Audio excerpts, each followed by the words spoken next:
বাজারঘাটে স্বামী ও ভাসুরের হাতে খুন গৃহবধূ, চাঞ্চল্য এলাকা জুড়ে। স্বামী যশোদা দেবনাথ ওরফে চন্দন ও ভাসুর চঞ্চল দেবনাথের হাতে নৃশংসভাবে খুন হলেন এক গৃহবধূ বলে অভিযোগ।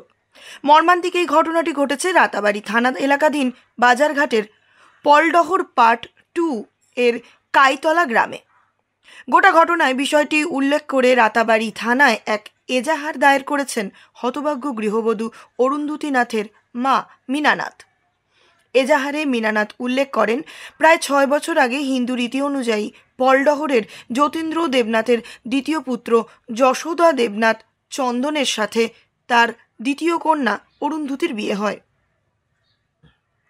বিয়ের কিছুদিন যেতে না যেতেই চন্দন অরুন্ধতীর ওপর শারীরিক ও মানসিক নির্যাতন শুরু করে।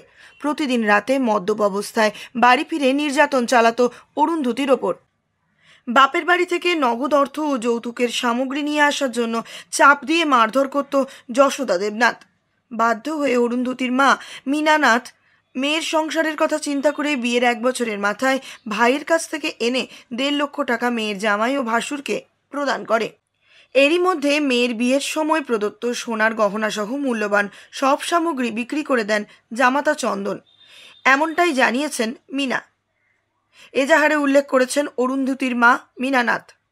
মেয়ে বারবার নির্যাতনের অভিযোগ করলেও দুস্থ দরিদ্র মীনা কোনো ক্রমে মেয়ের সংসার চলে যায় সেই চিন্তা করে কিছুই বলেননি। এদিকে শনিবার ঘরের একটি রুমে অরুন্ধতীর ঝুলন্ত লাশ উদ্ধার হয়। এই ঘটনাটিকে পরিকল্পিত খুনের ঘটনা বলে অভিযোগ করেন মীনা। তিনি বলেন, একজন মানুষ কোনো অবস্থাতেই কাপড় ঝোলানোর হ্যান্ডেলে ফাঁস লাগাতে পারে না। তাছাড়া হ্যান্ডেলটি মাটি থেকে মাত্র 3 ফুটের বেশি উচ্চতায় নয়। তাছাড়া ম্যাজিস্ট্রেট আসার আগেই লাশ মাটিতে নামিয়ে রাখা হয়। শুধু তাই নয়, এত বড় মর্মান্তিক ঘটনা সংঘটিত হওয়ার পরেও মেয়ের জামাইয়ের পরিবারের লোকজনেরা তাদেরকে কিছুই জানাননি। ন্যূনতম খবর পর্যন্ত না জানিয়ে নিজেদের কাজ সেরেছেন। পাড়া প্রতিবেশীদের কাছ থেকে তারা খবর পেয়ে ছুটে গিয়েছেন। তারা নিশ্চিত অরুন্ধতীকে তার স্বামী এবং ভাসুর মিলে খুন করেছে। এদিকে ঘটনার খবর পেয়ে রাতাবাড়ির পুলিশ ছুটে আসে ঘটনাস্থলে।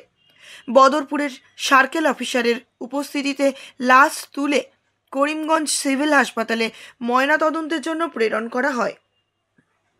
এই ঘটনায় চাঞ্চল্য বিরাজ করছে বাজারঘাট রাতাবাড়ি এলাকায়। এদিকে রাতাবাড়ির পুলিশ গোটা ঘটনার তদন্তও চালিয়ে যাচ্ছে। উল্লেখ্য, অরুন্ধতী নাথ করিমগঞ্জ জেলা প্রেস ক্লাব সভাপতি তথা বিশিষ্ট সাংবাদিক মিহির দেবনাথ ও বিশিষ্ট কবি সাংবাদিক নিহার দেবনাথের ভাগ্নি। নিহার দেবনাথের রিপোর্ট, নিউজ অবিকল।